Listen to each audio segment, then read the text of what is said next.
government in power, by the institutions in power, and by the Sarkar. And Article 226 that gives the same power to the High Court within its territory and jurisdiction. Article 32 is very true that empowers the Supreme Court to perform this essential duty. It is the instrument that breathes life into the fundamental rights guaranteed to every Indian, making the Supreme Court a beacon of hope for citizens whose rights have been trampled upon.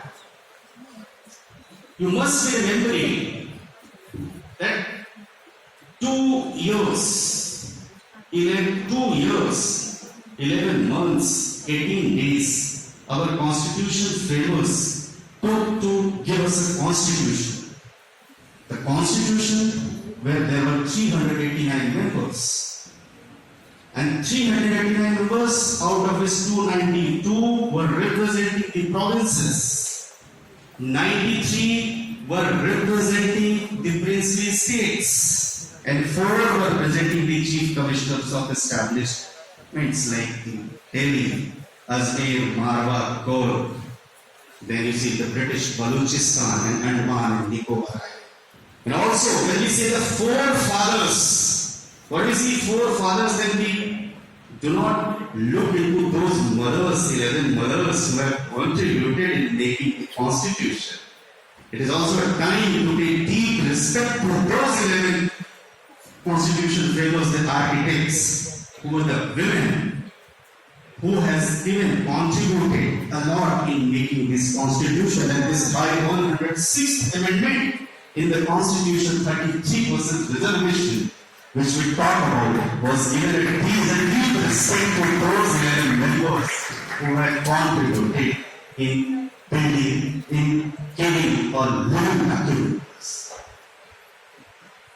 You know, just Mr. Jawaharlal Nehru, while speaking in the Constituent Assembly, जब आप थक जाइएगा तो बता दीजिएगा, please हम और आप भाई भाई हैं, हमारी छोटी बहनें हैं, तो बिल्कुल कोई फॉर्मेलिटी नहीं है, जैसे ही लगेगा ऐसे हाथ उठा देंगे तो भी मैं समझ जाऊंगा.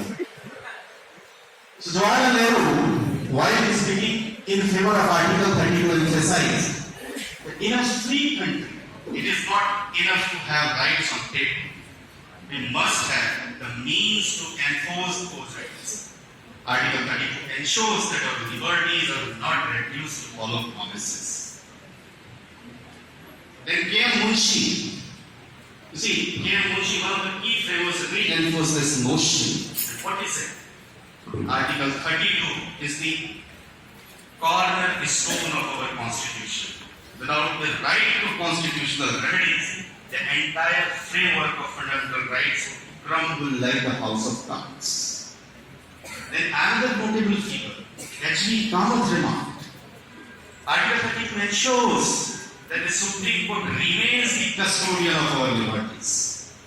It is the sword in the hands of citizens and the shield of the weak against the powerful. The voices of the Constituent Assembly, united in their belief in Article 32, saw it as more than just a legal provision. It's not just a legal provision. It was a constitutional promise, a safeguard that no citizen, no matter how marginalized, will be left without recourse.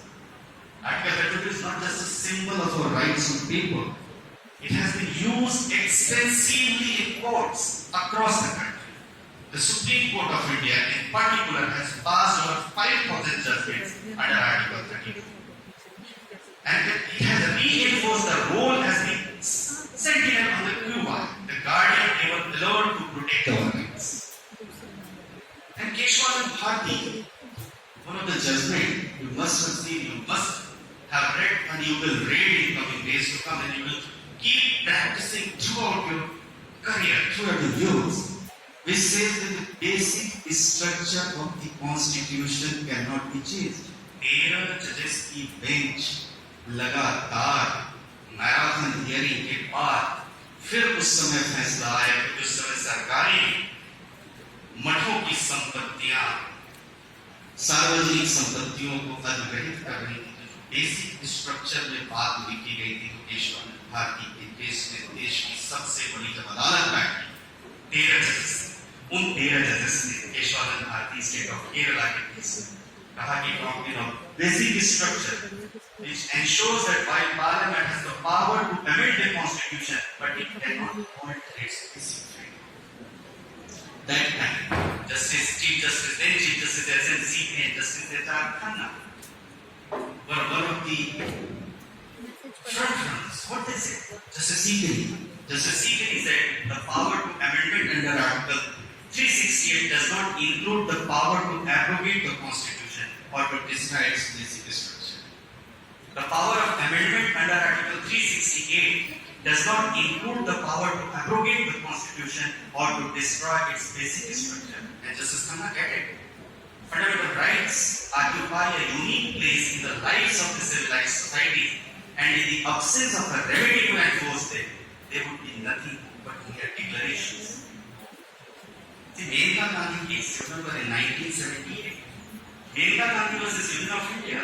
The 7-judge bench, including the Chief Justice M.F. Pei and Justice P.N. Bhagwati, expanded and interpreted the Article 21, right to life and personal liberty. My brother Deepak was talking about Justice Krishna Murari. अभी बहुत सारी judgements PML में पास हुई, remember, एक के बाद सारे नेता बाहर आते गए जेल से, सबने कहा bail is a rule, jail is an exception.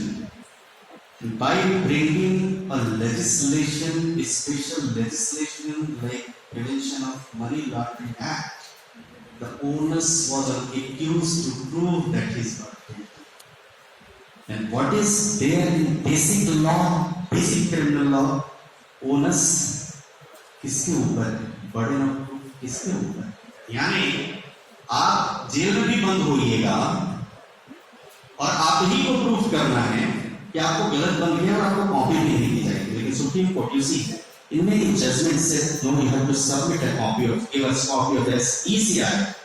Then also subsequently that you have to give. ये दोनों माइक में थोड़ा अलग आवाज आती है. Is like, are you able to hear me in this mic or this mic clearly? दाहिने वाली या बाएं वाली?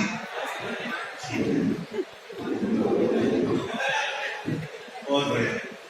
Why I'm saying कि भाई इतनी मेहनत करके हम आए हैं तो थोड़ा सुने तो आप लोग. So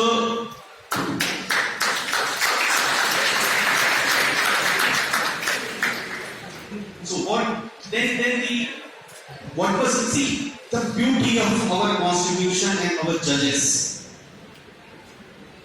एक लाइन में इतना बड़ा जुडिशियल प्रिंसिपल डिसाइड हुआ. Bail is a rule, jail is not exception. Jail is an exception. I'm sorry, क्षमा करिएगा.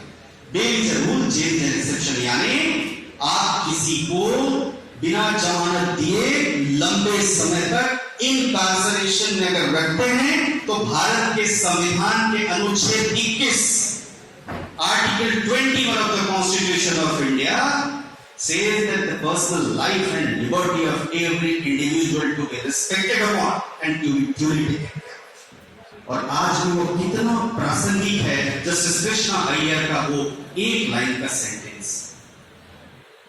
Justice Bhagwati in his ruling expanded the meaning of Article 21.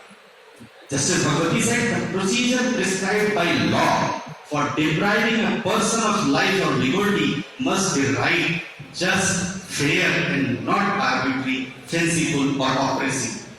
The interpretation was made possible through a petition filed under Article 32. So, Bhim Singh case is very recent, case of 1995. In Bhim Singh versus the state of Jammu and Kashmir, a sitting MLA was unlawfully detained. His wife filed a habeas corpus petition under Article 32, and the court, presided over by Chief Justice P.M. Bhagwati, directed his immediate release. And what Justice Bhagwati remarked? The personal liberty is the most precious of all human rights. The wrongful detention of a person is a serious violation, and no government authority can be allowed to suppress it. This case is a prime example of how Article 32 functions as a protector of individual rights against state excesses. अभी बड़ी famous judgement Vishakha सबने सुना है, पूरे देश भर में implemented है. हर संस्थान में, हर जुडिशियल इंस्टीट्यूशन में, हर प्राइवेट ऑर्गेनाइजेशन में, हर एजुकेशनल इंस्टीट्यूशन में विशाखा गाइडलाइंस केस, कितनों लोगों को पता है विशाखा गाइडलाइंस केस के बारे में? आप बताइए, मुझे भी पता है आपके साथ। Vishakha guideline case in Vishakha versus state of Rajasthan, a three-judge bench headed by Chief Justice J.S. Verma laid down comprehensive guidelines to combat sexual harassment at workplace. Chief Justice Verma, in his ruling, stated that in the absence of enacted law to provide for effective enforcement of basic human rights of gender equality, my brother Dr. Nath was just speaking about that how slowly we should move towards the gender neutral law. Yes, indeed, we must. But for that we have to have a reformative society.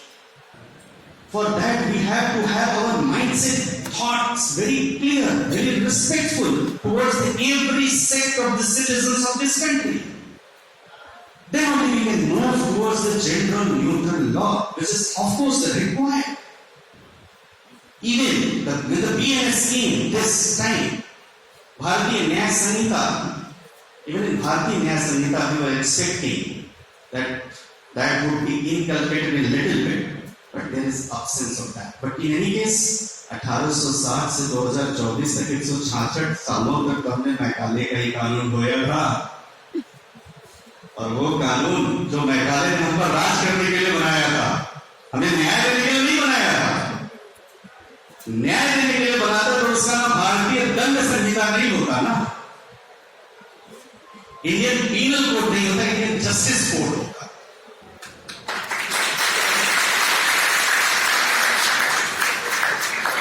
And a law which existed in an evolving society, a society which is about to on the verge of becoming a Vishwa Guru, हम आजाद होने के 75 सालों तक भी वही कानून होते रहे। 77 बार क्रिमिनल लॉ में संशोधन हुए, लेकिन एक कॉम्प्रिहेंसिव कोड हमें ऐसा नहीं मिला जो न्याय संगत रहा हो। हम वही मैकाले का कानून होते आए। Technology is evolving so fast, deep fake, artificial intelligence. The moment we bring a doctrine, Parliament bring a doctrine to deal with the cyber offense, आगे नहीं पता चलता है कि और एडवांस स्टेज पर पहुंच जाते हैं। चांद तारा में बैठे हुए भाई लोग, पता चलता है प्राइम मिनिस्टर कहीं एक वीडियो चलाने लगते हैं, पता चलता है हमारी फोटो लेंगे, हमारी वॉइस लेंगे, क्लोनिंग करेंगे, और उसके बाद जो गलत सिस्टम है उसको सर्कुलेट कर देंगे, शेयर कर देंगे, पब्लिश कर देंगे। End moment it is published, हमारा तो असैसिनेशन हो गया ना, बाद में अदालती व्यवस्था से जीते भी तो बचा। For that we have to be आत्मनिर्भर Bharat in data sovereignty। Data की संप्रभुता की साइबर लॉ अगर बढ़ रहा है, डिजिटाइजेशन की तरफ बढ़ रहा है, उसमें भी जरूरत है। निश्चित तौर पर इस पे काम हो रहा होगा, लेकिन जिस तरीके से साइबर ऑफेंसेस, जिस तरीके से abuse and misuse of cyber law is increasing, in the same scenario we must have a doctrine which can deal with both offenses। हमने intermediary guidelines, हम moment we brought certain amendments in Information Technology Act, and that because there was a 9 judges bench of Supreme Court in Justice K.s. Swami case that also says the right to privacy is a fundamental right, but there are 4 other principles decided so far as the investigation